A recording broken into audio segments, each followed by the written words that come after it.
తేజు మామని బాబుని ఇంటికి తీసుకొనొచ్చిన తర్వాత ఆయిల్ తీసుకురా పో అని చెప్తే, ఆయిల్ బయట ఎలా ఉంటుందో ఏమో అక్క ఇంట్లోనే నేను ప్రిపేర్ చేస్తాలే అని చెప్పారు.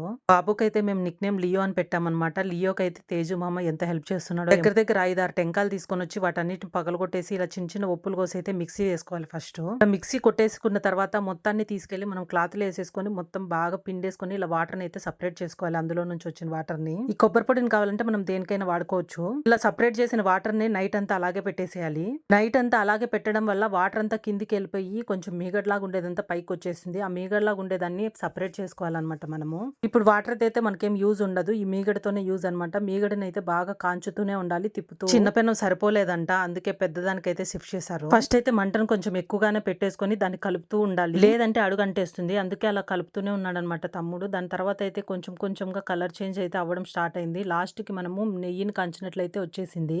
సేమ్ మనం నెయ్యిని కాంచినప్పుడు ఎలా ఉంటుందో అలా ఉంటుందనమాట. దీన్ని ఇప్పుడు వడగట్టుకుంటే ఇద్దో ఇలా కొబ్బరి నూనె అయితే రెడీ అయిపోతుంది. 5, 6 టెంకాయలు వాడింటే మాకైతే 300 గ్రాములైతే వచ్చిందనమాట కొబ్బరి నూనె.